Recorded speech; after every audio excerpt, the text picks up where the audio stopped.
এই হচ্ছে iQOO 13। এটা এই বছরের one of the fastest Android phone.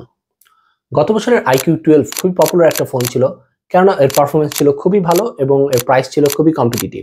কারণ আমরা সবাই কম বেশি দামে কম মানে ভালো জিনিস পেতে পছন্দ করি। আর কিন্তু আসলে কি আমরা খুব কম প্রাইসে খুব ভালো জিনিস পাচ্ছি? এর কি কি আপগ্রেডস করা হয়েছে, এর কি কি ডাউনগ্রেডস আছে এবং এর কি কি কন্ট্রোভার্সিয়াল ফিচার্সও রয়েছে, এই সব কিছু নিয়ে আজকের ভিডিওতে কথা বলবো। iQOO 13 এবং iQOO 12 এই ফোন দুটোকে যদি আপনি পাশাপাশি রাখেন, ইনিশিয়ালি কোনো পার্থক্যই আপনার চোখে পড়বে না। একদমই যে কোনো রকম পার্থক্য নেই তা না। এর ব্যাকে এবার দেওয়া হয়েছে ম্যাট গ্লাস, যেখানে কিনা গতবার দেওয়া হয়েছিল গ্লসি ফিনিশিং। ফোনটার ডান সাইডে দেওয়া হয়েছে iQOO লোগো এবং BMW মোটর স্পোর্ট লুক। এই একই লোগো ছিল গতবার ফোনটার বাম সাইডে। ফ্ল্যাশ এবং আয়ার ব্লাস্টার এবার ক্যামেরা মডিউলে ইন্টিগ্রেট করে দেওয়া হয়েছে। এবারের ফ্রেমটাও গ্লসি মেটালের এবং এর চারপাশ দিয়ে প্রচুর পরিমাণে নেটওয়ার্ক ব্যান্ডস আপনি দেখতে পাবেন। তবে এর overall dimensions more or less iQOO 12 এর মতোই। এর থিকনেস হচ্ছে 8.1 মিলিমিটার এবং এর ওজন হচ্ছে 2.13 গ্রামসের মতো। ডিসপ্লে গতবারের তুলনায় স্লাইটলি বড় করা হয়েছে, স্পেশালি ন্যারো এবং সিমেট্রিক্যাল বেজেল হওয়ার কারণে এর ডিসপ্লেটা গতবারের তুলনায় আরো বড় মনে হয়। সো এতে গেল ফাংশনাল আপগ্রেড নিয়ে। ইন্টারনালিও এই ফোনটাতে বেশ কিছু ভালো আপগ্রেড দেওয়া হয়েছে। এবার এতে দেওয়া হয়েছে আল্ট্রাসনিক ফিঙ্গারপ্রিন্ট স্ক্যানার। এটা খুবই অ্যাকুরেটলি পজিশন করা এবং আল্ট্রাসনিক হওয়ার কারণে আপনি যদি ঘামা বা ভিজা হাতেও ফিঙ্গারপ্রিন্ট দেন, এটা কিন্তু খুব দ্রুতই আপনার ফিঙ্গারপ্রিন্ট নিয়ে নিবে এবং এর ফিঙ্গারপ্রিন্ট ছিল খুবই ফাস্ট, অ্যাকুরেট এবং রিলায়েবল। এর পাশাপাশি এতে আছে ফেস আনলক, এটাও খুব ফাস্ট কাজ করে। স্পিকারে যদিও এবার এতে স্টেরিও স্পিকারসই দেওয়া হয়েছে, তবে আমার কাছে এটা বেশ লাউড এবং ক্রিস্প মনে হয়েছে। তবে বিল্ড কোয়ালিটিতে সবচেয়ে বড় আপগ্রেড যেটা হচ্ছে, এবার এটা দেওয়া হচ্ছে IP68 এবং 69 রেটিং। আপনারা হয়তো সবাই জানেন এটা মার্কেটের এখন বেস্ট আইপি রেটিং, অর্থাৎ ধুলাবালি এবং হাই প্রেশার ওয়াটারেও এই ফোনটা তেমন কিছুই হবে না। তবে সবচেয়ে ইন্টারেস্টিং আপগ্রেড যেটা হচ্ছে, এই ডিভাইসটাতে দেওয়া হয়েছে USB 3.2 টাইপ সি পোর্ট, যার কারণে এটা দিয়ে ডেটা ট্রান্সফার খুব ফাস্ট করা যাবে এবং এটা 2K 60Hz ডিসপ্লেও সাপোর্ট করে, যার কারণে বড় স্ক্রিনে এই ফোনটা দিয়ে গেম খেলতে আপনার তেমন কোনো অসুবিধা হবে না। তবে আমার কাছে সবচেয়ে বড় এবং প্র্যাকটিক্যাল আপগ্রেড যেটা মনে হয়েছে, সেটা হচ্ছে এর ব্যাটারি। iQOO 13 এর চাইনিজ ভ্যারিয়েন্টে দেওয়া হয়েছে 6150 মিলিঅ্যাম্পিয়ারের সিলিকন কার্বন ব্যাটারি। যদিও এর ইন্ডিয়ান ভ্যারিয়েন্টে দেওয়া হচ্ছে 6000 মিলিঅ্যাম্পিয়ার ব্যাটারি, কিন্তু তারপরেও আমি বলবো এরকম ফর্ম ফ্যাক্টর একটা ডিভাইসে এত হিউজ ব্যাটারি দেওয়াটা এটা আসলে ইমপ্রেসিভ। ডিভাইসটা থেকে স্ক্রিন অন টাইম আমি পেয়েছি 7 থেকে 8 ঘন্টা, যেটা আমার কাছে খুবই হিউজ মনে হয়েছে। এর ব্যাটারি ব্যাকআপ শুধু ভালো তাই না, এর সাথে দেওয়া বক্সের 120 ওয়াটের চার্জার দিয়ে এই ফোনটা ফুল চার্জ হতে মাত্র 30 মিনিট সময় লাগে। তবে এই ফোনটার ডিজাইন আপগ্রেড এখানেই শেষ না। এর মোস্ট ইন্টারেস্টিং ডিজাইন চয়েস হয়েছে এর ব্যাকের RGB লাইট, যেটাকে iQOO নাম দিয়েছে হেলিও লাইট। হেলিও লাইটের এই চয়েসটা খুবই ইন্টারেস্টিং। অনেকেরই হয়তো ভালো লাগবে, আবার অনেকেরই তেমন একটা ভালো লাগবে না। এই হেলিও লাইটের ফিচারটা মোটামুটি সবকিছুতেই iQOO ইন্টিগ্রেট করার চেষ্টা করেছে। ফোনটা অন করা মাত্রই এই লাইটটা জ্বলে ওঠে, ফোনটা চার্জিং এ দিলে এই লাইটটা জ্বলে ওঠে, ফোন আসলে ফোনের রিংটোনের সাথে সাথেও এই লাইটটা জ্বলে ওঠে, যে কোনো ধরনের নোটিফিকেশন আসলেও এই লাইটটা জ্বলে ওঠে এবং ব্যাটারি লো থাকলেও এই লাইটটা জ্বলে ওঠে। ইভেন গেম খেলার সময় গোলাগুলি বা বড় রকমের ব্লাস্ট হলেও এই লাইটটা জ্বলে ওঠে। তবে আপনি সেটিংসে গিয়ে এই লাইটটা সম্পূর্ণ অফ করে দিতে পারবেন বা এর ব্রাইটনেস কমাতে পারবেন বা লাইটের কালারও চেঞ্জ করতে পারবেন। To be honest with you, এটা খুব একটা ইউজফুল কোনো ফিচার না, তবে খুব অ্যানোয়িং বা বিরক্তিকরও কোনো ফিচার না। এটা যেহেতু ব্যাক সাইডে দেওয়া, কাজে ফোন চালানোর সময় আপনি এটা বেয়ারলি নোটিস করবেন। তবে আপনারাই বলেন এটা কি গিমিকি না ইউজফুল নাকি বিরক্তিকর, কমেন্টে জানাতে ভুলবেন না। তবে যাই হোক, ডিসপ্লেতে কিন্তু বেশ সলিড রকমের আপগ্রেড দেওয়া হয়েছে। ডিসপ্লেতে এবারে দেওয়া হয়েছে 2K অ্যামোলেড ডিসপ্লে, যেটি কিনা প্রপার একটা ফ্ল্যাগশিপ ডিভাইসেই থাকে। সাথে আছে high brightness, 144 Hz LTPO refresh rate, 4500 nits এর peak brightness, 2592 Hz PWM dimming. So overall display looks amazing এবং প্রোটেকশনে এতে দেওয়া হয়েছে স্কট আলফা গ্লাস। এর ডিসপ্লে খুবই শার্প এবং সুপার স্মুথ এবং এর কালার্স খুবই নাইস অ্যান্ড পাঞ্চি। কন্টেন্ট কনজাম্পশনের জন্য এই ডিভাইসটা খুবই ভালো।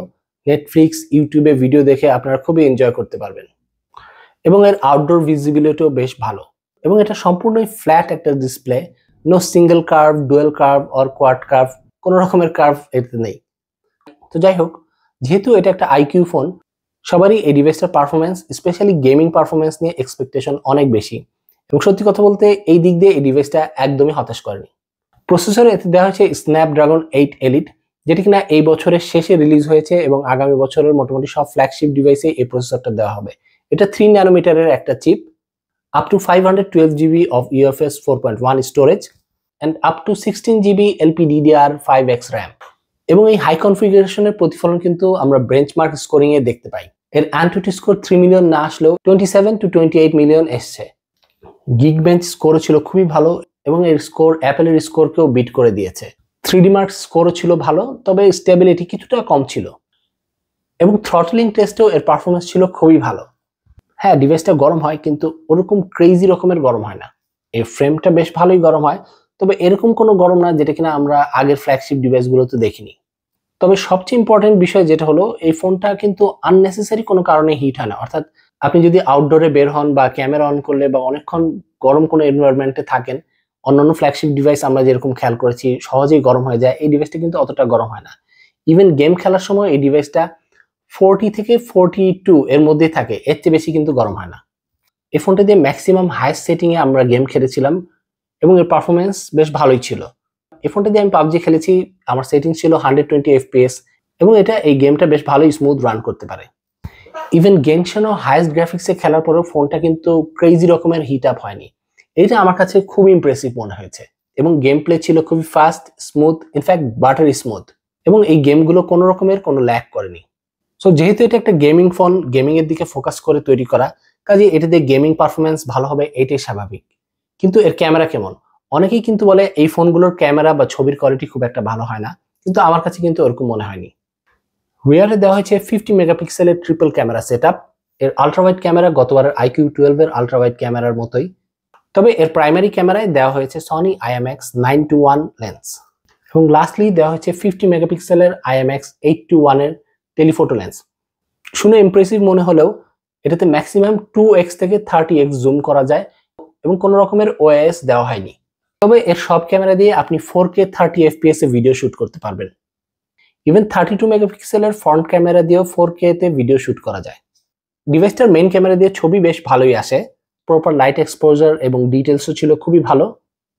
কালার্সও ছিল গ্রেট, কোনোখানেই কোনো রকমের ওভার স্যাচুরেশন ছিল না এবং HDRও বেশ ভালোই হ্যান্ডেল করতে পারে।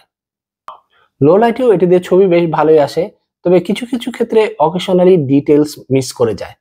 ইভেন 2x লেন্স দিয়েও ছবি কিন্তু বেশ ভালোই এসছে।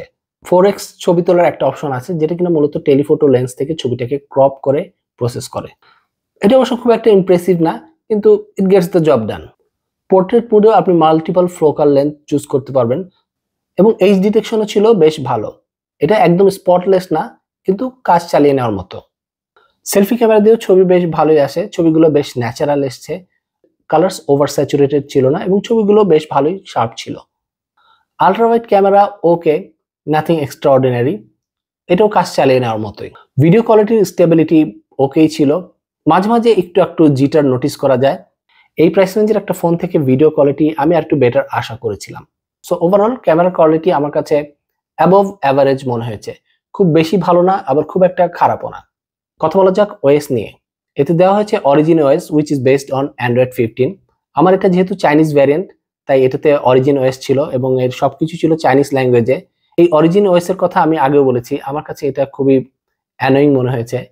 প্লে স্টোর ইনস্টল করা থেকে সবকিছুই খুবই ডিফিকাল্ট মনে হয়েছে, সবকিছুতেই চাইনিজ ল্যাঙ্গুয়েজ, প্রচুর পরিমাণে ব্লোটওয়্যার এবং প্রি ইনস্টলড অ্যাপ থাকে, এই সবকিছু আনস্টল করা এবং ইউজ করা, এটা খুবই অ্যানোয়িং মনে হয়েছে আমার কাছে। ইন্টারন্যাশনাল ভ্যারিয়েন্ট এবং ইন্ডিয়ান ভ্যারিয়েন্টে দেওয়া হয়েছে ফানটাচ ওএস। আই বেট ওটা ইউজ করে আপনারা অনেক বেশি এনজয় করতে পারবেন এই অরিজিন ওএস এর চেয়ে। তো আপনারা কেউ যদি এই ডিভাইসটা নেওয়ার কথা চিন্তা করে থাকেন, আমি বলবো definitely go for the international variant. এটা থেকে আপনারা 4 ইয়ার্স অফ ওএস আপডেট পাবেন এবং 5 years of security patch update পাবেন। কানেক্টিভিটি নিয়ে কথা যদি বলি, এতে আমরা পাচ্ছি solid 360 degree NFC support, wifi 7, Bluetooth 5.4 এবং সব ধরনের 5G ব্যান্ডস এতে দেওয়া হয়েছে। প্রাইসিং এর কথা যদি বলি, iQOO 13 এর চাইনিজ ভ্যারিয়েন্টটা বাংলাদেশের মার্কেটে এখন অ্যাভেলেবেল রয়েছে। এর প্রাইস হচ্ছে 3099 ইয়ান, যেটা কিনা বাংলাদেশি টাকায় কনভার্ট করলে আসে 67 থেকে 68 হাজার টাকার মতো।